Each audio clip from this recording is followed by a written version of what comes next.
Hey, hello everybody. I have a new version of the Sparkly Midi controller script for Fruity Loops Studio in the latest version. This script right now is the most advanced that I ever made. You can control pretty much everything that you can imagine in Fruity Loops Studio with this little piece of gear. So let me show you what you can actually do. And now this version is free of bugs. It doesn't have bugs like in the previous version. Let's start from the top. You have three buttons here: record, stop, and play. You can do the key functions as expected, so play, stop, and record. But if you press the select button and press play, you will be able to switch between pad and song. If you press the stop button, you will wait for input. And the record, it will change the this part here, the snap. All right, so that's the two-way functions that you can use with this part here. So let me go part by part showing you what you can do. So I covered this. Here we have the select that I will show you the plenty of options that you can apply with this. This button here is to change between the pads. So you have two layers of pads. So you have the normal pad layer here, which give you eight different controls. Holding pressing this will toggle to the second section, which will make the lights to go blue. All right, so here we have mute and solo buttons. These two buttons are for channel rack and for mixer. So if you are in the channel rack, you will be able to mute from here, and you can see here it turns off when it's muted, and it turns on when it's unmuted. If I do the solo, it's the same way. So it will light up when it's disabled, and it will turn off when it's enabled. And same way you can do this on the mixer. So you can mute as much as you want here in the mixer. Awesome, right? Okay. This part here, we can change between bank and pad. Pad will allow us to trigger notes. So let me, for example, select this instrument. I will click on the jog wheel. The instrument will appear. And now I can play.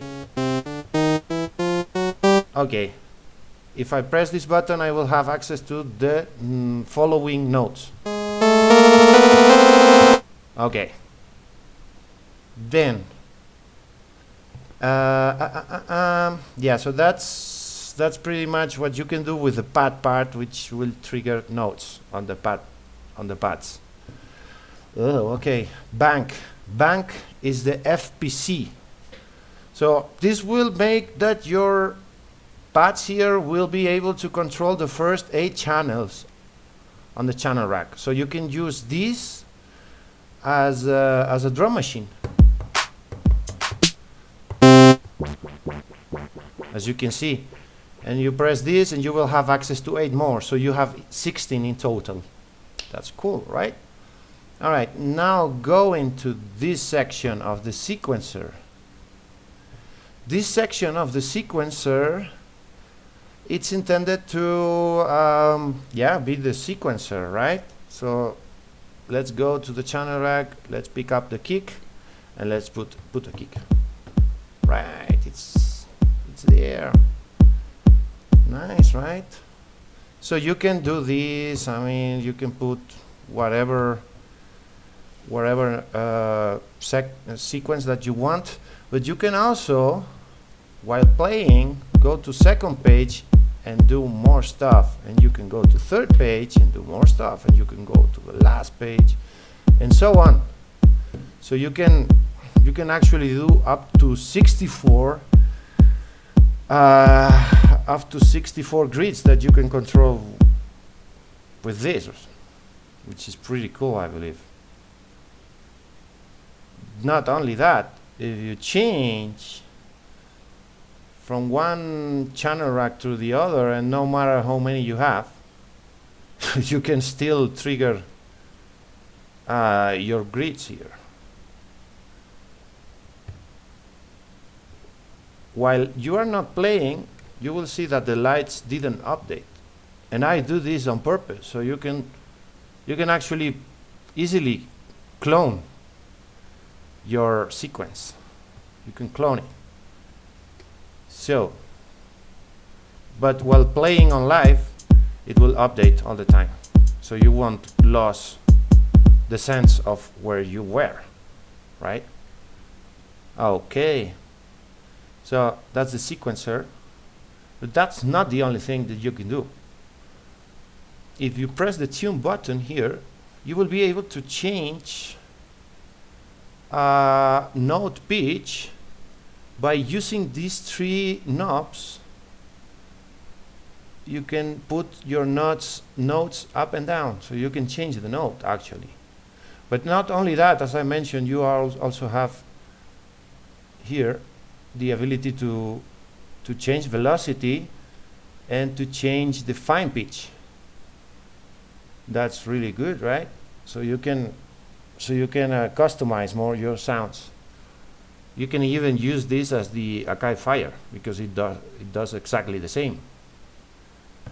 Okay,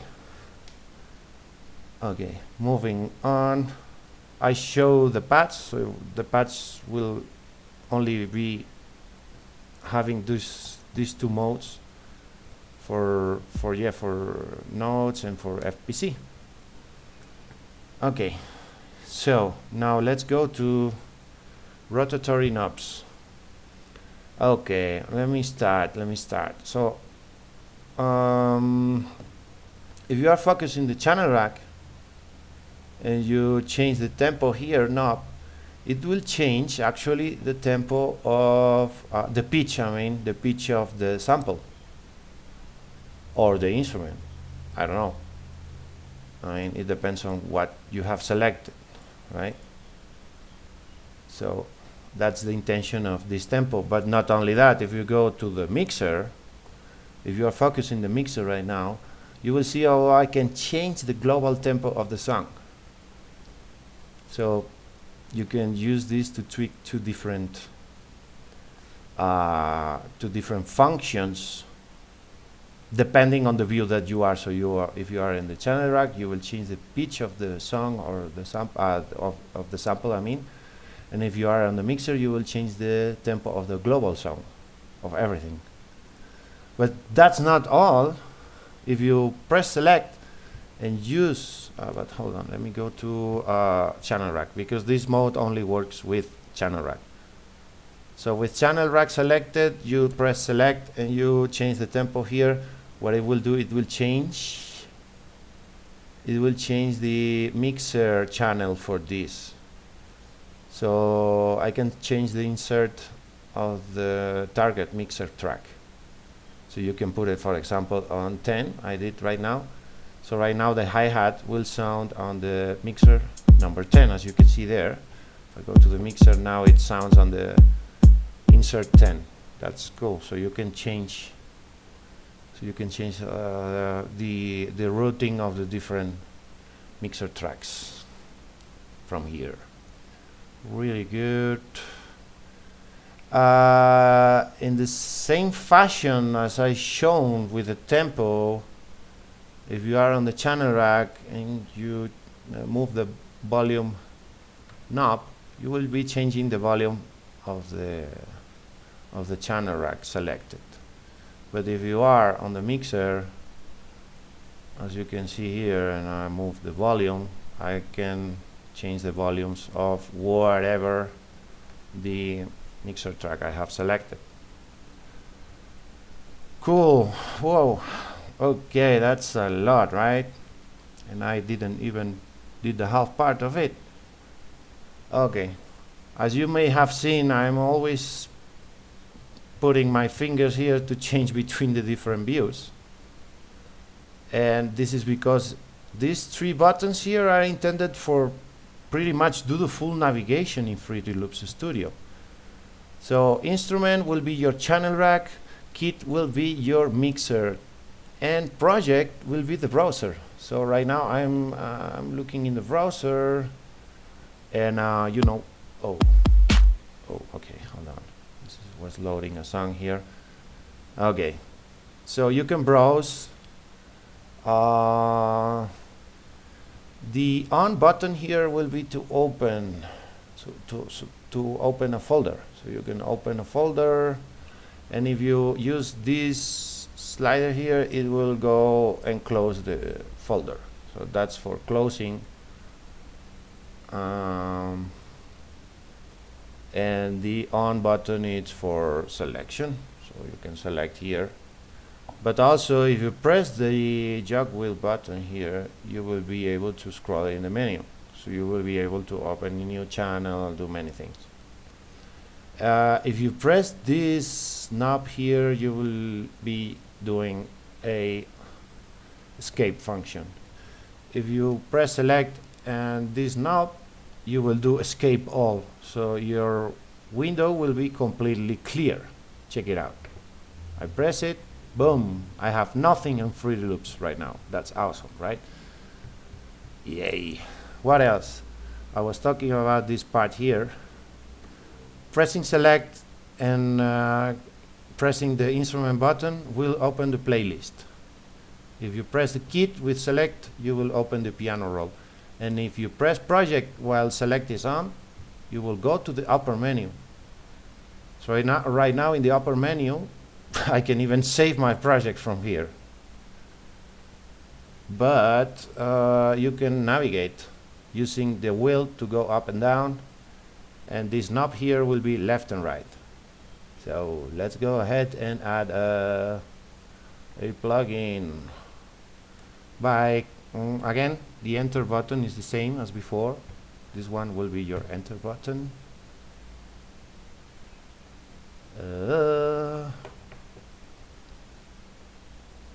I think I did something wrong here actually.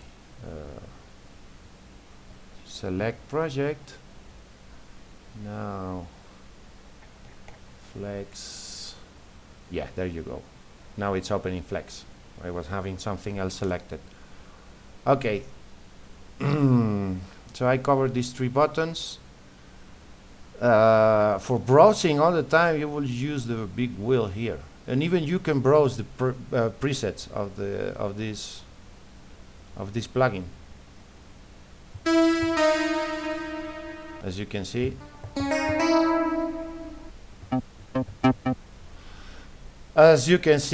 I can change the preset.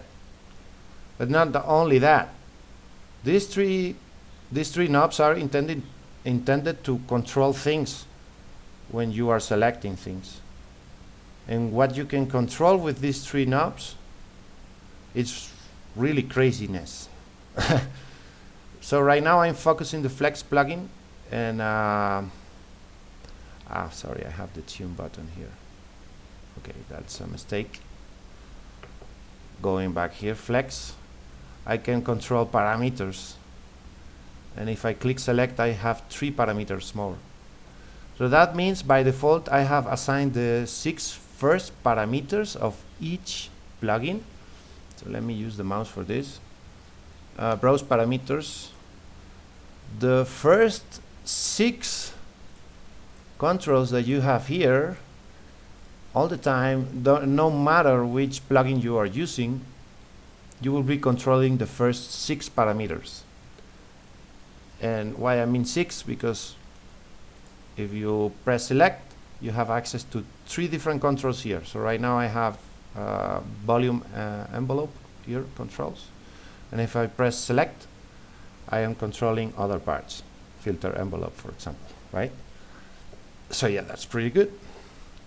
Okay, so you can control with these 3 knobs parameters on VST instruments, but not only that. As I mentioned, if you have a sampler, for example, I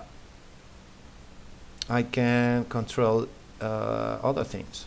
For example, here I can control the mod, filter cutoff, and all of that. And if I press the select, I have access to other controls. So that means again you have 6 controls to use also with samples. Okay.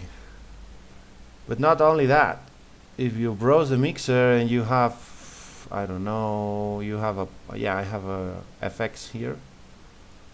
If I press the button, I will show the plugin. And if I press it again and I have another plugin, it will show the other plugin. And if you have 10 plugins, it will still tap between the different plugins. So that's really great. So right now I am on the insert number 6. I am on the FX slot number 1. And I am controlling some parameters of this plugin. And again, I have access to 6 parameters different by only using those 3 in combination with select. Super. But that's not the only thing. So let me go again to the mixer. Let me go to the upper menu and let me load another plugin effect. So I'm gonna load whatever, dude. I'm gonna load another delay just for the fun of it. And this is a native from Fruity Loops. And as you can see, I'm not controlling right now because I have already the other one. How do I solve this? The FX slot, as I was talking earlier, I can change FX slot by select, having the select button pressed and the volume. And as you can see on the screen, I don't know if you can see it, but on the upper menu below my name, you can see how I can change between the FX slots. So right now we have one delay that is not native of Fruity Loops in the slot 1, which we were showing. Now I'm gonna jump to FX slot number 2. And going here and pressing this will show me the first slot, and then pressing again will show me the second slot. And as you can see, I can control parameters from this one as well. So this means that actually you can control all the effects that you have in all the inserts and also all the different slots. So you can imagine how many controls you can make with only this. That's great, right? Of course, you cannot customize the knobs because I have hard-coded the first 6 parameters. But if you are smart enough, I can show you how to change it, and you can control other things. But at the end, it's 6 parameters. Okay, so I have shown this.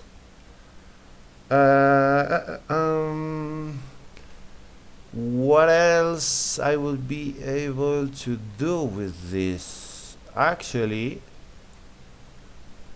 no, I mentioned already all, right? So you can control effects, you can control samplers, and you can control instruments parameters with this. But you also can control, as I mentioned earlier, the tune function and change the note pitch, velocity, and the fine pitch. By the way, you can do this in each of the parts of the sequence. So let's have a look. I want to stay here. I press the tune and it gets focused on this part, on this part here. So I can do the same stuff that I was doing here. Great. Okay, general things. This is always your escape button, but if you press the select and that escape button, it will escape all as I shown.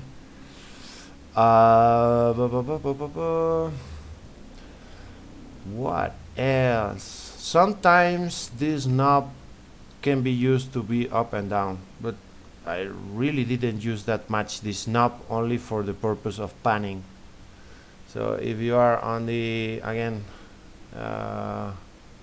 on the mixer rack, for example, I can I can use this for changing the panning of the sample.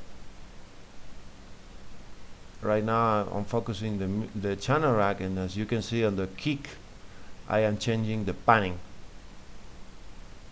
Cool, right? Let me show it on the mixer as well. I can also change the panning of it.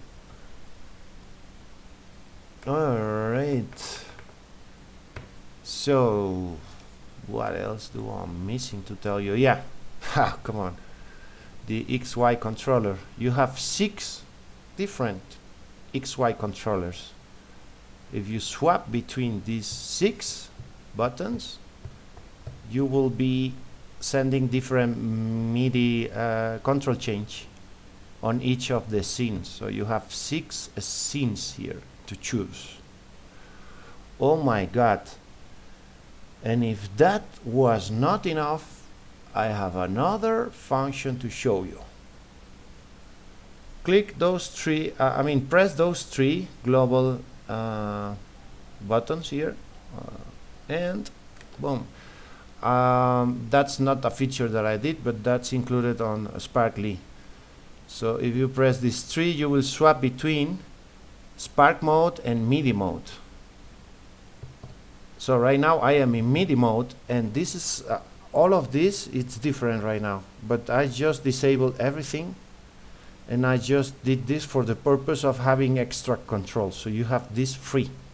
As you can see, it's turning green, so that means it's available CC controls. Alright, so let's go back again. Here we went back to Spark mode. We can we can see that everything will go back to normal if we start pressing buttons and moving things. As you can see, the things are starting to light up.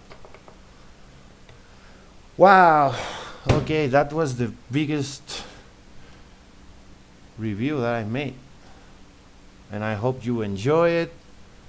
I know a lot of people doesn't have, not so many people has this controller, but if you have it, you probably have it on your locket. You forgot it for years. Now it's time to take it back and use it in your production DAW with Fruity Loops Studio, of course. I hope you like this because it's amazing.